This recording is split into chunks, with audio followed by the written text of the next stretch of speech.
This is a 2 pot of coffee kind of day.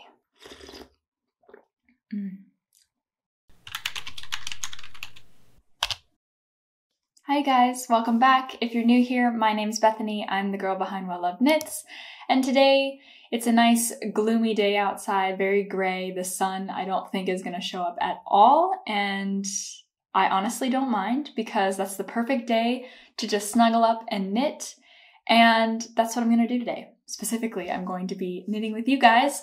I just thought it would be nice for us to sit down, have a kind of casual video, and just knit together, while at the same time doing a little bit of a challenge. I've seen a lot of these videos, how much can I knit in 30 minutes, an hour, a day? There are a lot of them out there, and I think it's really fun and interesting to see how much we can get done, because I'm sure you all know, those who do knit know that knitting takes a long time. There's a lot of time and effort that's put into every single piece that we make, so it is very interesting, and it's kind of like a reality check to see how long something actually takes to knit. So the idea for this also stemmed from what I mentioned in my last knitting podcast episode, which is related to this sock. I was talking about how I've been knitting socks with DPNs and it's been taking me ages. For example, I'm almost done with this sock, but it's taken me like almost 2 months to knit it. And what I was saying in the last episode was that it's probably due to these DPNs for many different reasons, and some of which you guys also gave me some great feedback for, and I appreciate that. You were saying that these DPNs are a little too long, which, yeah, I agree. They're very long, almost poking my eye out all the time. And then also, yeah, you were also recommending some circular needles for me as well, which I did do some research and I got some. So what I'll be working with today is this little circular needle set from Lana Grossa. It's 2.5 millimeter needles on a 25 centimeter cable. And I know that the brand Addi also produces something very similar, but this is just what I had available to me. It's a really interesting design because you see, like, this is much longer than the other one, which is a very short needle. I'm not sure why that is, but reading the reviews, a lot of people say it's really helpful. I just don't know why. To me, it seems kind of weird, and there was definitely a learning curve for this. So I did actually already get started on what I'm going to be working on today, because we're not going to start from zero. I feel like to know exactly how much time it's going to take me to knit something, I should be working in stockinette stitch just to make it easier on myself. And since I'm going to be knitting a sock, I just wanted to get the ribbing out of the way. So here is where I'm at with the cuff. In true me fashion, I am going to be, or I did knit this in 2x2 rib. I really love the way that it's working out. Lucky for me, the pattern that I'm using, the stitch count for my size was divisible by 4, so I was easily able to make that modification. The yarn that I'm using is from my stash. It is Filokana Arvetta Classic. The sock weight, the sock yarn, it's 80% wool and 20% nylon, I do believe. And yeah, I really love it. It's this beautiful camel color, really, really nice. As much as I would also love a really plain sock in this color, I was thinking to mix it up and also pull again from my stash and use this, which is actually an alpaca mix yarn. And the last time I tried to knit socks with this, you guys told me I shouldn't do that, but I'm gonna do it anyway. Because I want to use it, and I don't really mind to have a delicate sock. I think I'm gonna hand wash it anyway and be really careful and probably not use it, but for being in the house anyway, like I wouldn't really, you know, wear them every day as I'm walking around out in town kind of thing. So these are just fancy at-home socks, so I don't mind that. So what I'm going to do is actually do some color work. again, based off this vanilla pattern, just going to do some modifications and make some intarsia squares. So I'll have floats in the back side, the wrong side, and we'll see how we go with it. I've never done that before. Of course, it's a great thing to do when you've never done something before and do it live on camera. That's gonna work out great. But yes, so the last thing that we need to do is set the timer so that I don't go overboard and stay within the limit. So it is exactly 12:30, which is fantastic. And I'm gonna set another timer here just because I don't wanna get lost in knitting and chatting with you guys and go over and cheat by accident. And it's going. All right, cool. So actually, I should probably focus on the color work aspect first, and then we can get into the chatting piece. So sock knitting, yes. So one of the things that I want to get better at is sock knitting because I feel like I'm not good at it yet. Yeah, I just get sock knitting fatigue very easily, I suppose. It's just not one of the projects that I gravitate towards, although it's one of the projects that I really want to be good at, if that makes sense. I want to be able to make all the socks because I feel like it's just such a nice thing to make besides sweaters. There's a really nice Instagram account called Minimalist Knitting. I will put their handle down in case I get it wrong. But it's really a nice account because it kind of talks about how, you know, as knitters, we don't want to contribute to like overconsumption also. It's having that minimalist mindset as a maker as well, because I mean, for me, that was definitely something I got into knitting for, was that I wanted to consume fast fashion less. So I thought, you know, knitting is definitely a great way to do that, to make sure that you are not over consuming. And, you know, making things at home, slow fashion, it's just a good thing. Slow fashion is a good thing, and I want to be a part of it. And this account has really also helped open eyes and think like, okay, well, we're also just, you can also as a maker get trapped into that overconsumption cycle as much as you don't want to be. You could still buy too much yarn. You could make too many things too quickly and not, you know, appreciate them, which is against what I personally want, and what I'm sure a lot of us also want. We want to make sure that things stay in our closet for a long time, especially the ones that we put so much time and effort into. So I really like that account. I would really suggest that you go and check it out. And socks definitely is one of those projects that now that I have a lot of hand knitted sweaters, I would like to knit more socks because definitely could use all the socks that are handmade by me, you know? So that's just something that I've been trying to get better at, and with little success, but I'm thinking that maybe these circulars will help. I'm just not a really fast knitter in general. I don't know what you guys think, but about your own knitting speed, not mine. I mean, you can also tell me that my knitting speed's not so great. I know that, especially with small things. But I knit English style, so I've heard that's not the fastest way to do things. It's fine. This is just my the way that I like to knit. It's how I learned. And honestly, I'm not like one of those people who's like, I want to be the fastest knitter out there. So I haven't really invested the time to potentially even, learn to knit continental, to potentially knit faster. It's just not something that I'm interested in putting my effort into, if that makes sense. Yeah, I'm just going to go my own pace, I guess.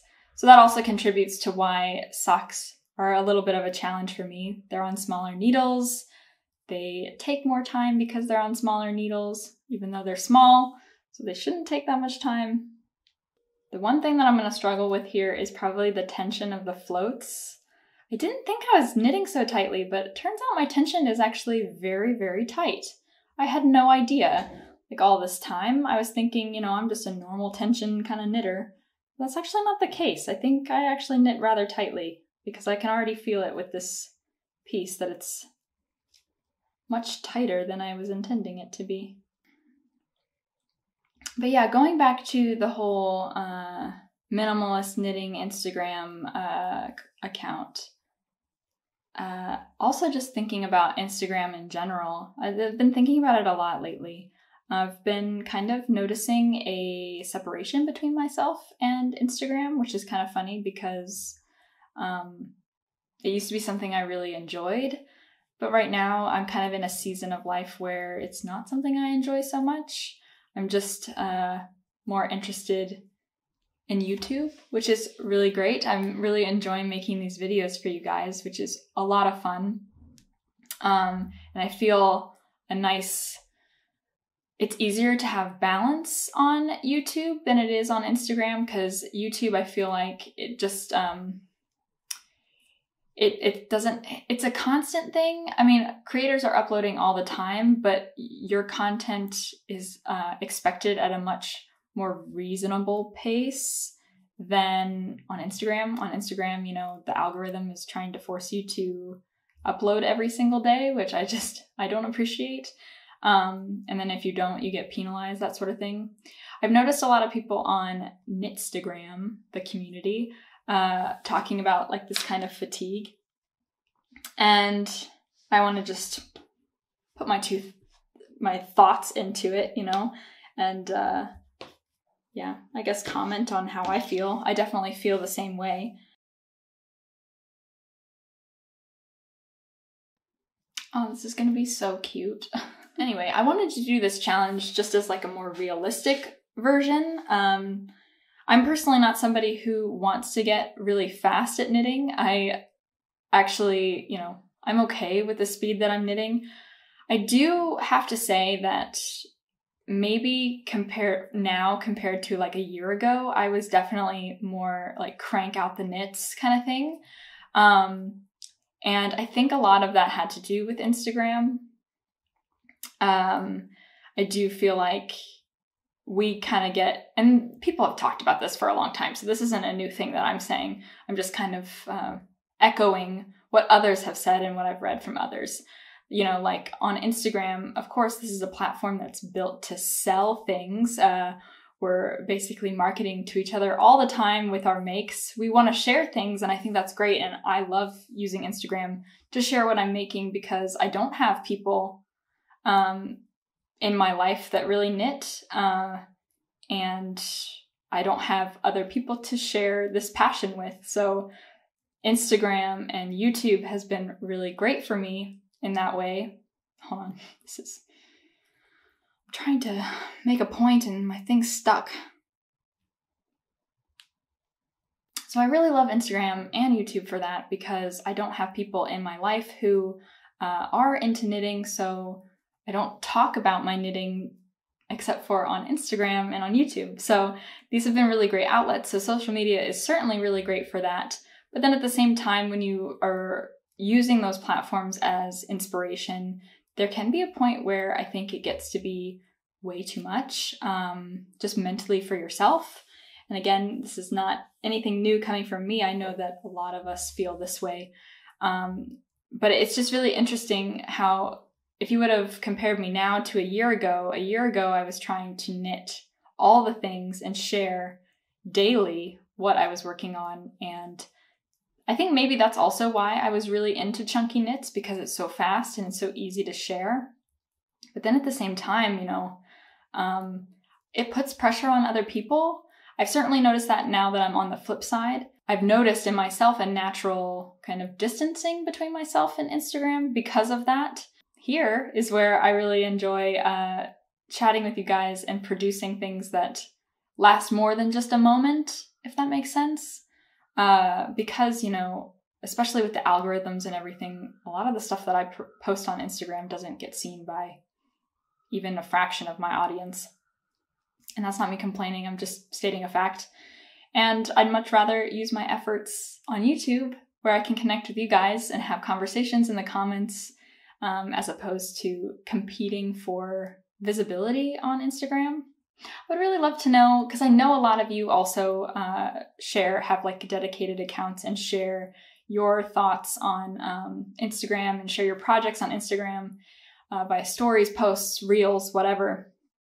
And I know that we're all in the same boat when we're trying to learn, okay, reels attract, or Instagram prioritizes reels, or they prioritize saves over likes or something, and oh, you need to share stuff and for it to be seen. The way that they change it all the time can be really exhausting as well, and then if you're not up to date, you're kind of screwed. So that was related to this in a way, because, again, talking about how fast we knit, how fast we are at finishing projects, I'm trying to put less of an emphasis on that on myself. I think it's a healthier way of looking at it than what I probably was used to doing. I am a personality that really loves to check things off a list and feel that sense of accomplishment. So I love completing projects. It fuels me, let's say. Oh, come on. No. It fuels me a lot, so I want to always cast on new things and finish new things. I'm an Aries, that's just how I am. But I have been getting better at that as well, because even though that is how I am and that's what energizes me, doesn't mean that it's always the right thing for me. I'd also be curious about what your thoughts are on YouTube, because I personally don't find that I don't get that kind of feeling from this platform. Again, like I was saying, because it's more of a sporadic, you can expect content once a week that's much more manageable than, once a day kind of thing. But then as a viewer, I don't know, does it help you? Does it inspire you? Or does it make you feel like you're drowning in the projects that you're doing, or that you're not doing enough? I would be really curious just to know. Because that's not what the kind of content that I try and create. I'm trying to create things that are inspiring, and not putting anybody down or making anybody feel less for what they can and cannot accomplish.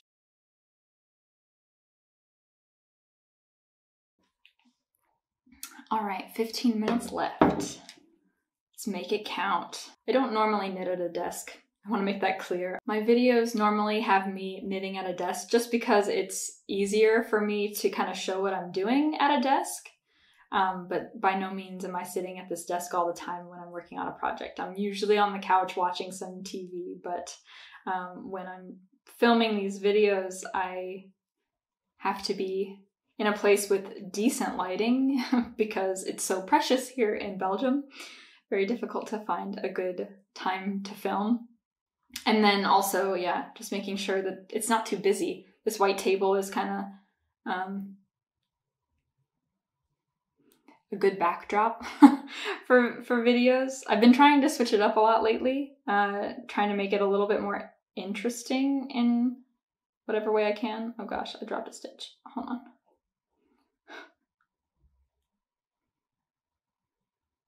Yeah, whoops. Okay, that slowed me down. No, but I've been trying to change it up a little bit, so hopefully you're still able to see what I'm doing, but it's not the same thing every time. Just things that you gotta think about when you're filming. I don't want it to be the same every single time. But by no means am I sitting at a desk when I knit. Although, this is actually okay for my posture. I feel like when I'm sitting on the couch, my posture is actually a little bit worse than what it is right now. So maybe I should be knitting at a desk all the time. Because actually they say like your posture, if you're having appropriate posture while you're knitting, it's better for you. And it will actually help your wrists as well. So something to keep in mind. Yeah, I definitely should have thought through what I wanted to do, because I didn't actually decide I wanted to do color work until just now.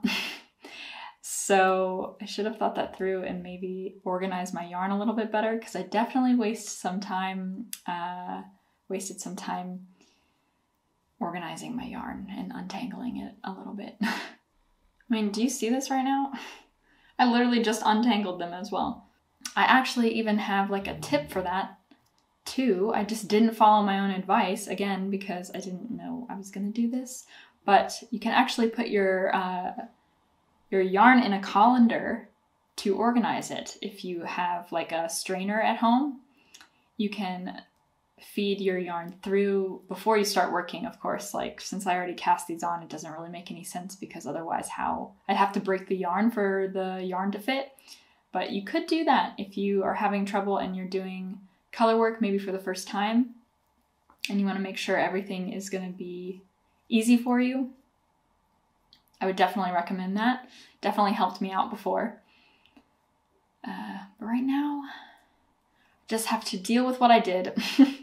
I have to suck it up. We have like 5 minutes left, and I am impressed with myself. This was a lot of fun. Normally I would just take an hour to knit on my own and not chat with anybody. So it's nice to knit and chat with you guys. Okay. Actually, I think I'm at a place where I want to stop. I have 30 seconds left on the timer. That's actually perfect, because I really want to stop here, because I think this is where I want to change my squares. So you can see. I'm just gonna knit this next one, and that's the end of my round. I actually did a weird thing where one color's, oh jeez, and I knew it was coming. Okay. Yeah, so that actually worked out perfectly, because I did want to stop. This is looking like it's a great place for me to actually switch my colors. Oh, I'm really in love with it. I think it looks so good. And then on the other side, it's like this. So I have a nice little checker pattern working up here. Oh, I think it looks so good. There is a little bit of puckering. That's just because I'm not really good at floats quite yet, but I'm very pleased with how it's looking. And actually, I really love this, because these floats actually make the sock feel even cozier. So here's what it looks like inside out. Oh, that looks super cool. Wow. Okay. That's sweet. So I've never done this before, guys. Again, the color work that I've done in the past has been in Tarsia, which has worked back and forth, or the way I did it was working back and forth, where you twist the yarn and don't use floats. So then there are pros and cons, I think, to both. Pro would be that you don't get anything caught in the floats when you're wearing like the garment, and then also you use less yarn. Cons would be that you're constantly, moving your yarn around and cutting things and weaving in ends. So maybe it kind of just depends what you like as a knitter. But this is really cool. So what I'm thinking, now we have a better idea of what it's looking like. So I'll tell you a little bit about what I was thinking on doing. So all of the white squares will be caramel or camel, whatever you want to call it, and vice versa. So then this would be a white square here. These two would be like camel color, white, camel, white. So I can switch it up a little bit. And then I was going to do like duplicate stitch and maybe do some either plaid or some gingham. So it kind of just depends, I think, what it's going to look like. Maybe I can do like a little test already and see what that's going to turn out like. But yeah, I think just the fabric, I'm really happy to do this duplicate stitch, because I think even in comparison to this one. This is gonna be a nice winter sock. It's gonna keep my feet really warm. I mean, this will too, it's 100% wool. But yeah, it's gonna this just feels much more squishier, and it's gonna like just envelope my feet really nicely. Yeah, so how many rows was that? I started on stockinette stitch. So 1, 2, 3, 4, 5, 6, 7, 8, 9, 10, 11. 11 rows on 2.5mm needles in 1 hour. That's not a lot. But we also have to take into account that I was doing color work.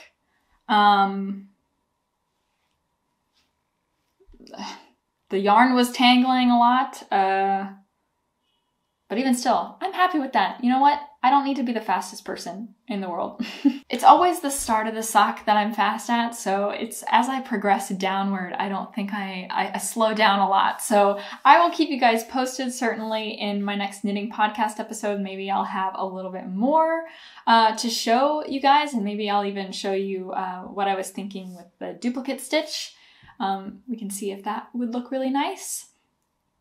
Ooh, or maybe a flower, like flowers here. I don't know. We'll see.